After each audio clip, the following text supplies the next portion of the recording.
Assalamualaikum warahmatullahi wabarakatuh. Selamat malam semuanya. Perkenalkan kami dari kelompok 1 ingin mempresentasikan materi mengenai struktur atom.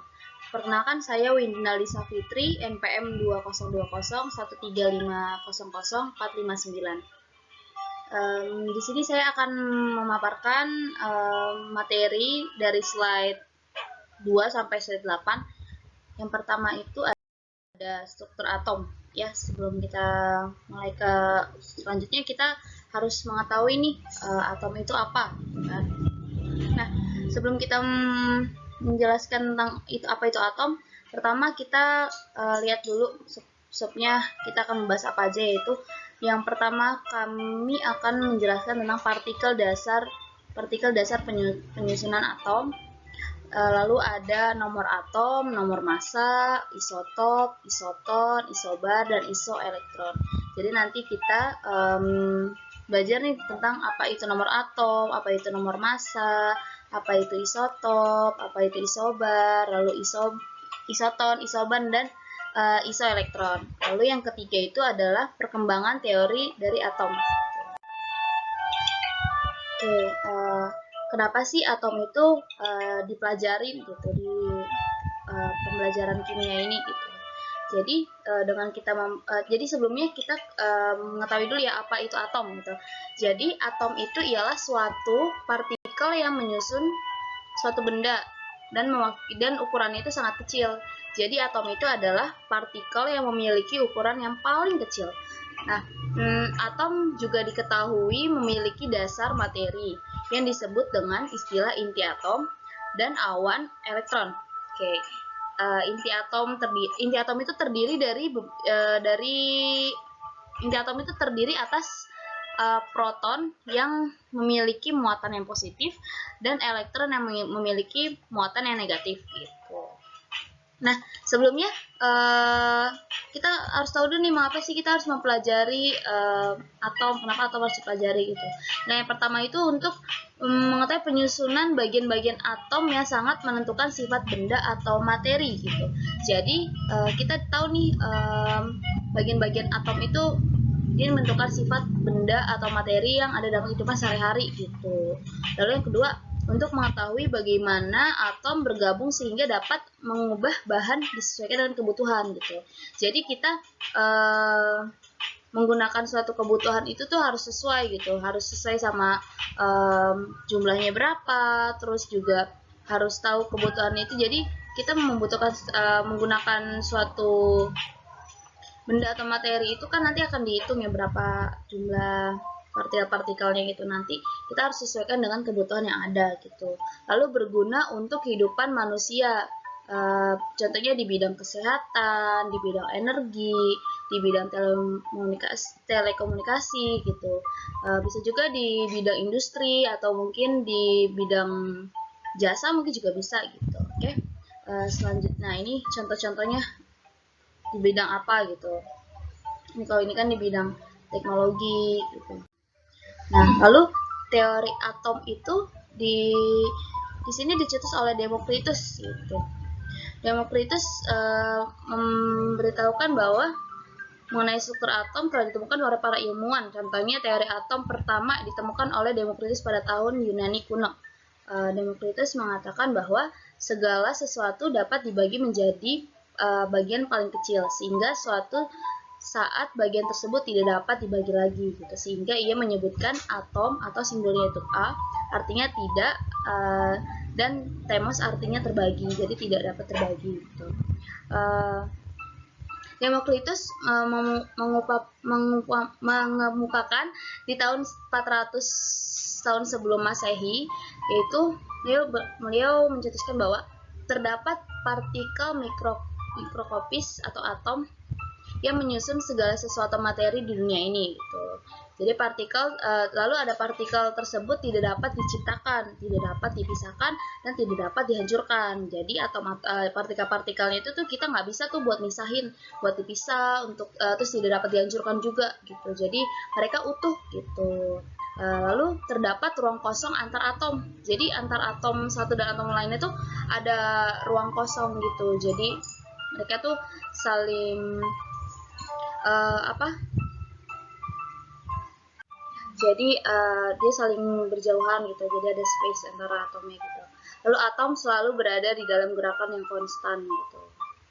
Oke, selanjutnya, di sini ada partikel dasar penyusun atom. Nah, di sini yang pertama kan ada elektron, kan? Elektron itu bisa disimbolkan dengan huruf E, ya, huruf E. Lalu ada proton dengan simbolnya P dan neutron dengan simbolnya N, gitu. Jadi kita pertama bahas dulu nih elektron itu apa gitu. Jadi elektron itu adalah subpartikel atom yang bermuatan listrik negatif dan paling ringan di antara lainnya. Jadi antara neutron sama proton itu elektron lah yang paling ringan gitu. Besarnya itu mencapai 3,1093837,015 dikali 10 pangkat minus 31 kg. Oke. Jadi elektron ditemukan di dalam kulit atom secara beraturan, mengorbitkan inti atom seperti planet yang mengorbitkan matahari gitu. Lalu di sini ada neutron. Lalu di sini ada proton. Oke, maaf. Jadi proton itu ialah partikel penyusun atau yang bermuatan negatif. Jadi partikelnya itu yang bermuatan negatif, kalau elektron itu yang bermuatannya negatif. Jadi kalau proton itu positif, kalau elektron itu yang negatif. Oke, kalau elektron itu negatif, kalau proton itu positif. Oke, benar.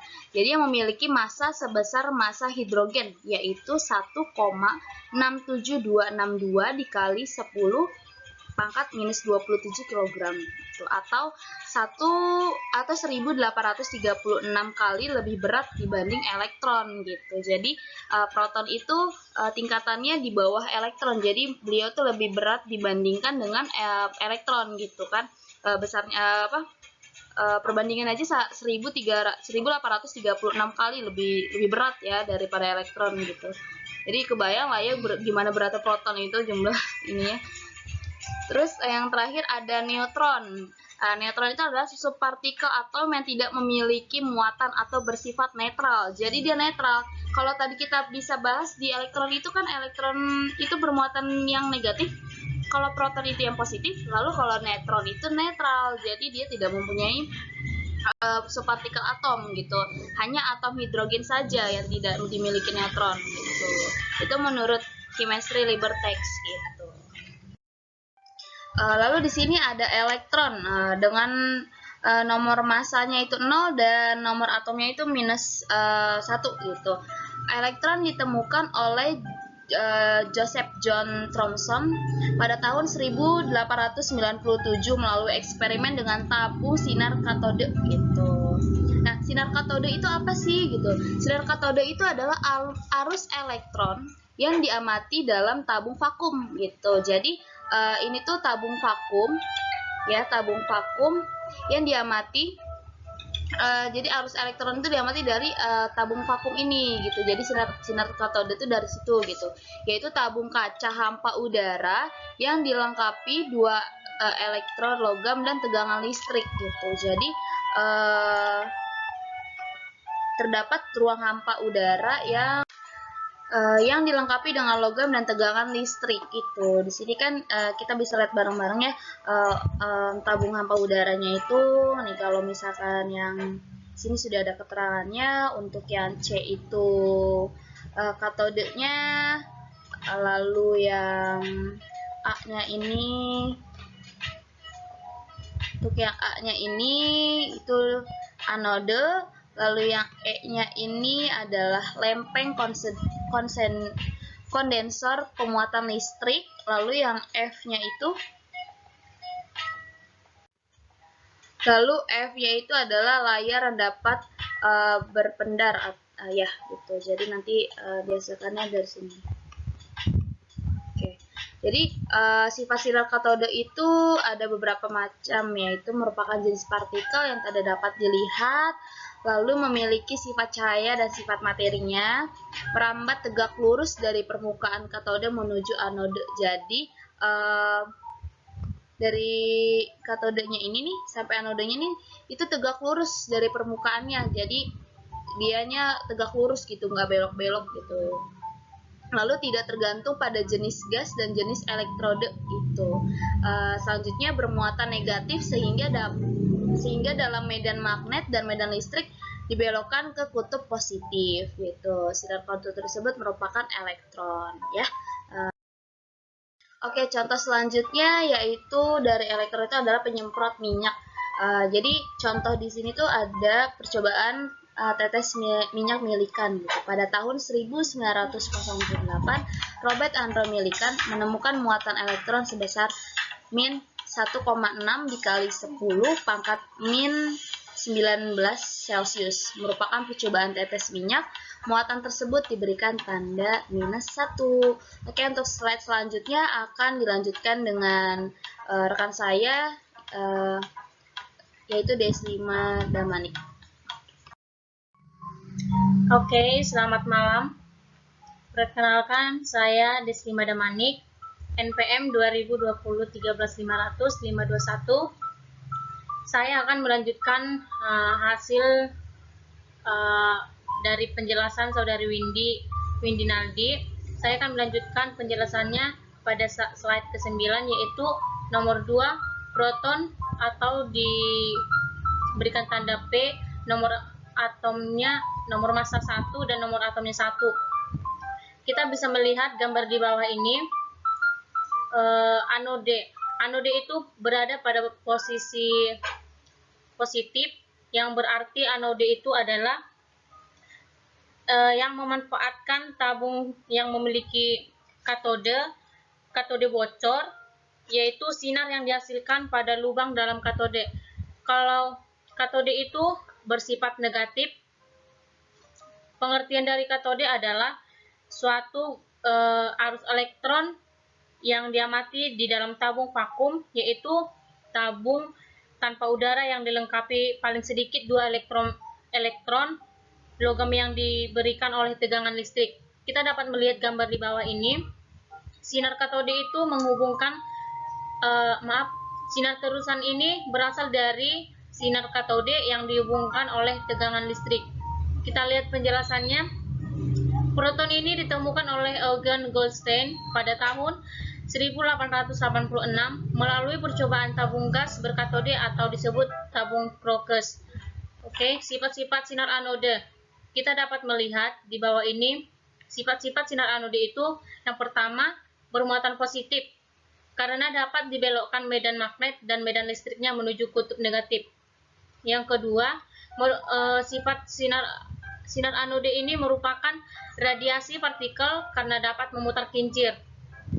Yang ketiga, perbandingan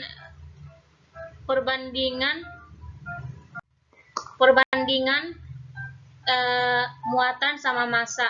E ini dilambangkan arti dari muatan, M ini adalah massa. Tergantung pada gas yang diisikan dalam tabung. Selanjutnya, ukuran partikel sinar anode ini bergantung pada jenis gas dalam tabung. Selanjutnya, muatan proton ini sama dengan +1 atau 1,6 kali 10 min 19 Celcius. Yang selanjutnya, semakin besar massa partikel, sinar anodenya itu semakin sukar dibelokkan. Bahwa kalau semakin besarnya massa partikel, sinar anode yang muncul akan semakin sukar dibelokkan. Semakin sukar itu artinya semakin sulit dibelokkan, berarti sinarnya itu lebih tepat berada di tempat yang semula, tidak bisa dibelokkan ataupun susah dibelokkan. Selanjutnya, kita lihat masih sama di proton. Kita lihat pada gambar di bawah ini, percobaan hamburan sinar alfa. Kita lihat di gambar ini zat radioaktif, dan di bawahnya itu balok timbal atau disebut dengan timah hitam. Kita lihat di sini ada berkas sinar X yang menghubungkan ke layar yang dapat berputar sehingga menghasilkan lempeng emas. kita lihat di bawah ini berkas partikel-partikel alfanya itu adalah ini. Dan lempeng emas yang dihasilkan itu adalah ini. Kita lihat lingkaran ini. Sesuai penjelasannya itu ada beberapa penjelasan, yaitu yang pertama itu Ernest Rutherford melakukan penembakan lempeng emas tipis dengan sinar alfa. Yang kedua, pada percobaan tersebut sebagian besar sinar alfa diteruskan atau menembus lempeng emas, sebagian kecil dibelokkan, dan sebagian kecilnya lagi dipantulkan. Berarti memiliki bagian pertama itu adalah sebagian dari sinar alfa ini akan diteruskan menembus lempeng emas, sebagian kecilnya lagi itu dibelokkan, dan sebagian yang lagi itu dipantulkan. Jadi tidak berada pada satu titik. Yang selanjutnya, adanya sebagian kecil sinar alfa yang dipantulkan menunjukkan adanya inti atom yang bermuatan positif. Oke, next. Kita dapat melihat nomor 3, neutron. Neutron ini dilambangkan dengan N, bermuatan nomor massanya, nomor massa. Oke. Masih selanjutnya kita berada di bagian nomor 3, neutron. Neutron ini diberi tanda dengan N, nomor massanya 1, nomor atomnya 0. Mari kita perhatikan di bawah ini. Pada tahun 1930,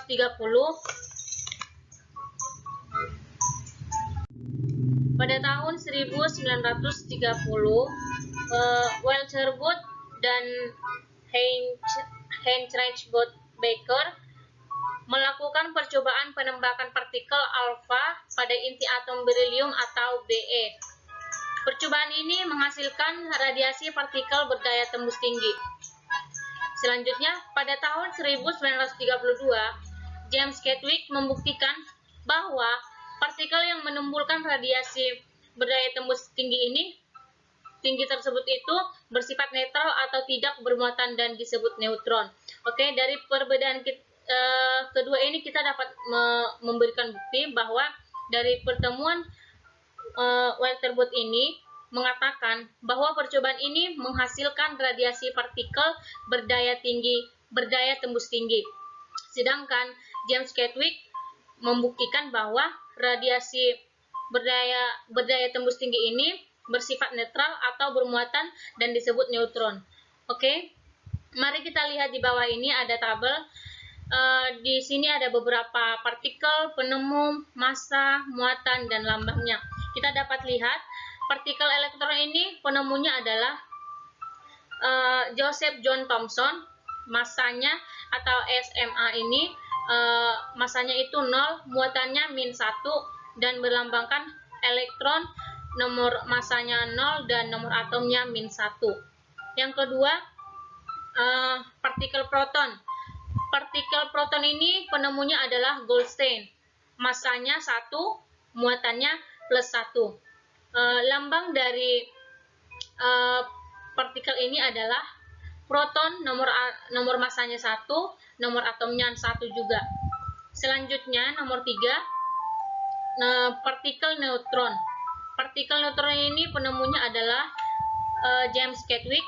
Massanya 1, muatannya 0, dan lambangnya neutron, nomor massa 1, nomor atomnya 1. Jadi ini muatannya ini kita tidak bisa mengubah. Misalnya elektron ini menjadi +1, tidak bisa, karena itu sudah muatan yang sudah ada gitu, yang sudah tersedia, tidak bisa diganti-ganti lagi. Oke, next selanjutnya. Oke, selanjutnya bagian B. Nomor atom, nomor massa, isotop, isoton, iosbar, dan isoelektron. Kita lihat di bawah ini ada 5 bagian. Yang pertama itu nomor atom yang diberikan tanda Z. Pengertian nomor atom adalah suatu insir kimia yang jumlah protonnya itu ditemukan di dalam inti atom. Berarti nomor atom ini berarti yang jumlah protonnya itu ditemukan dari inti atomnya sendiri. Nomor 2, nomor massa yang diberi tanda atau lambangnya itu A, yang pengertiannya adalah jumlah total proton dan neutronnya. Ini nomor massa ini adalah suatu jumlah total proton dan neutronnya. Yang ketiga, notasi unsur.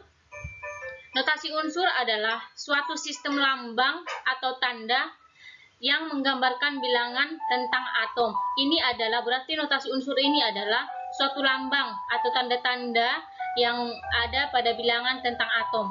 Selanjutnya, isotop, isoton, isobar, dan isoelektron. Nomor 4 ini akan dijelaskan oleh rekan saya nanti, karena pengertiannya ini ada di bagian slide-nya. Yang terakhir, yang nomor 5 adalah massa atom relatif atau AR.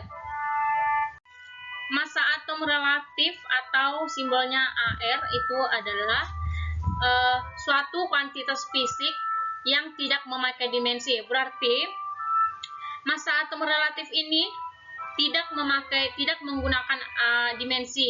Dia menggunakan massa atom yang relatif, yang biasa. Oke. Selanjutnya, nomor 1 kita lihat nomor atom atau tandanya Z. Kita lihat di bawah ini, nomor atom itu sama dengan jumlah proton. Berarti nomor atom itu adalah jumlah proton. Pada atom netral, kita lihat ada dua bagian, yaitu pertama pada atom netral dan pada ion. Yang pertama itu pada atom netral itu jumlah protonnya itu sama dengan jumlah elektron. Yang kedua, pada ion itu jumlah elektronnya itu sama dengan jumlah proton dikurang muatan.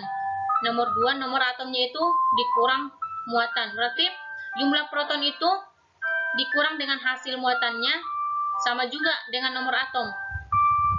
Yang kedua, pada kation. Pada kation ini kita lihat jumlah protonnya itu lebih besar dari jumlah elektron. Sedangkan anion, jumlah protonnya lebih kecil daripada elektron. Jadi kita bisa membedakan kalau kation itu jumlahnya lebih besar dari jumlah elektron, sedangkan anion jumlah protonnya lebih kecil dari jumlah elektron. Jadi kalau ada soal yang menghubungkan seperti ini, kita dapat membedakan kation itu apa dan anion itu apa. Oke, next, selanjutnya kita lihat nomor 2, nomor massa atau A. Kita dapat melihat penjelasannya di bawah ini. Nomor massa itu sama dengan jumlah protonnya ditambah dengan jumlah neutron. Yang kedua, nomor atomnya ditambah dengan jumlah neutron. Oke, kalau misalkan ada soal yang berhubungan dengan nomor massa, kita lihat rumusnya di sini. Jumlah protonnya itu ditambah dengan jumlah neutron. Sama juga nomor atomnya ditambah dengan jumlah neutron. Oke, kita dapat mengerti dan memahami sesuai dengan rumus yang ada di bawah ini. Selanjutnya,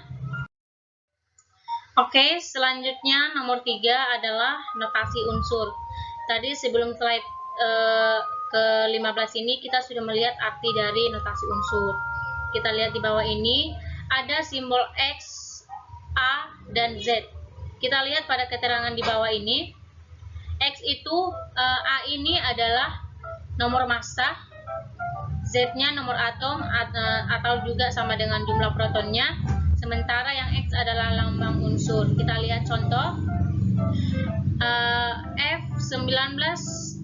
F nomor massanya 19 dan nomor atomnya 9. Nomor atom ini sama dengan jumlah proton, jumlah elektron, dan hasil dari pengurangan tersebut kita lihat sebagai contoh. Nomor massanya 19 sama juga dengan jumlah neutron. Rumusnya nomor massa dikurang nomor atom. Berarti ini yang tadi pertama ini adalah nomor massa, 19 adalah nomor massa, dan nomor atomnya adalah 9. Berarti sesuai rumus kita lihat nomor massa dikurang nomor atom, berarti 19 kurang 9 sama dengan 10. Oke, dari keterangan ini teman-teman mungkin bisa mengerti dan bisa memahami contoh dari yang sudah ada. Oke, selanjutnya penjelasan selanjutnya akan disambung oleh rekan saya, Denada. Baik, saya Denada dengan NPM 2020 1350387 akan menjelaskan slide dari 16 sampai 22. Saat ini saya akan menjelaskan perbedaan isotop, isoton, isobar, dan isoelektron. Pertama yaitu isotop. Isotop itu adalah nomor atomnya sama, tapi nomor masanya berbeda. Kita bisa lihat di contoh. Contoh ada nitrogen dengan nomor massa yang berbeda, 13, 14, dan 15. Tapi nomor atomnya sama, yaitu 7. Yang kedua ada isoton. Isoton adalah jumlah neutron yang sama. Cara mencari neutron adalah nomor massa dikurang nomor atom.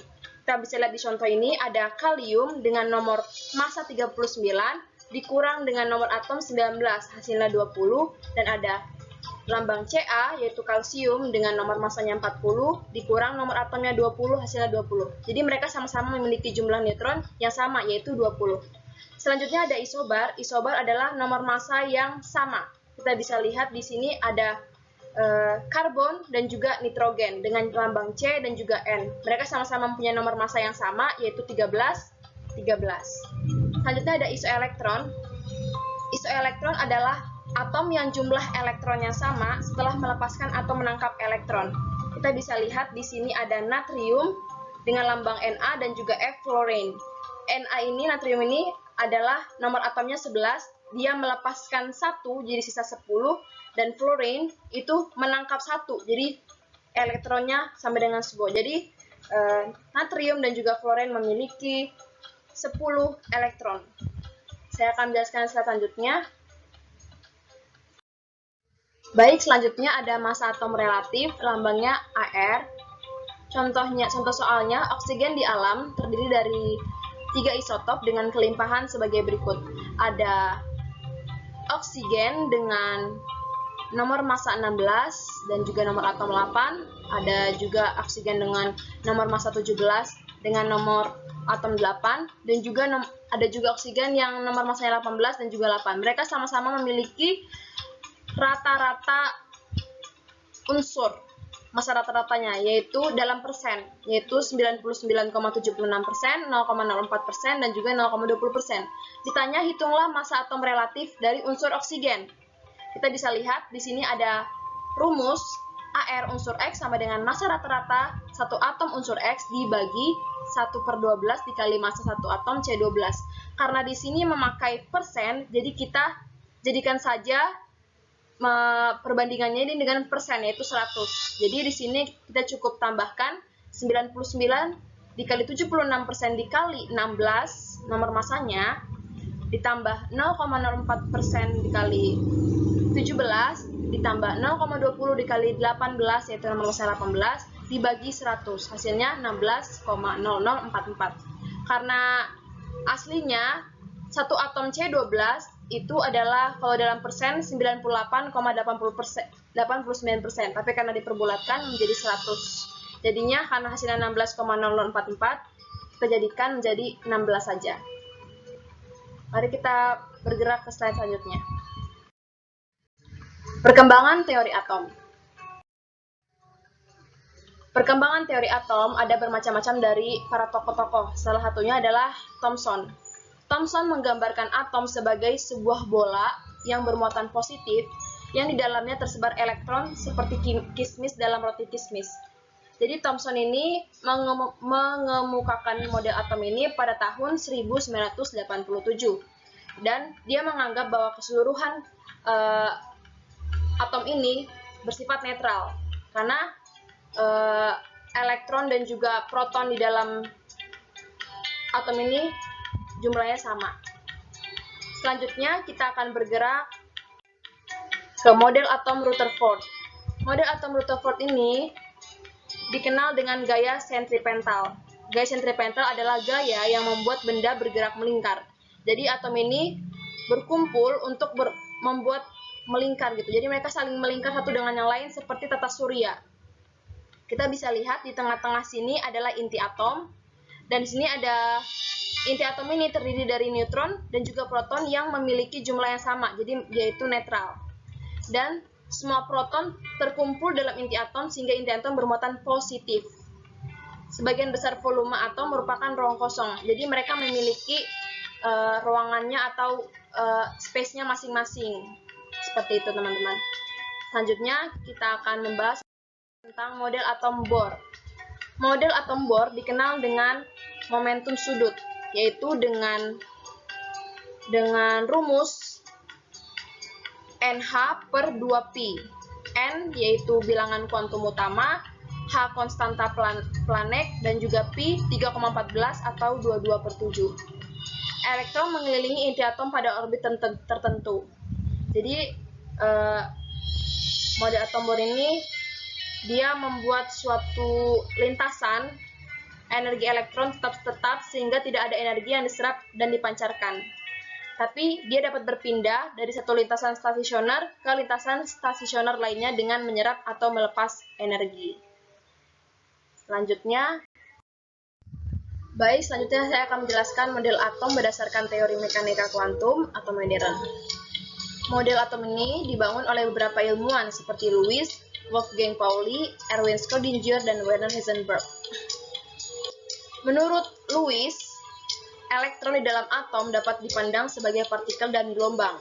Jadi dia menganggap bahwa partikel kecil bergerak sangat cepat seperti elektron dan memiliki sifat gelombang. Dan menurut Werner Heisenberg, dia dikenal dengan teori ketidakpastiannya dan menyatakan bahwa kedudukan dan kecepatan gerak elektron tidak dapat ditentukan secara pasti. Yang dapat ditentukan hanyalah kemungkinan terbesarnya atau probabilitasnya.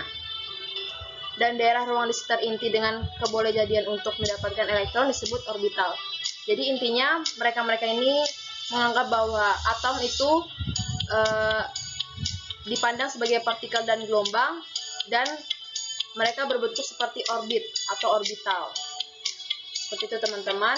Dan di sini yang paling dikenal adalah menurut teori ketidakpastiannya Werner Heisenberg. Karena dia menganggap bahwa posisi dan momentum elektron itu tidak dapat ditentukan secara pasti. Ya teman-teman, sekian dari kelompok 1. Kurang lebihnya mohon maaf. Wassalamualaikum warahmatullahi wabarakatuh.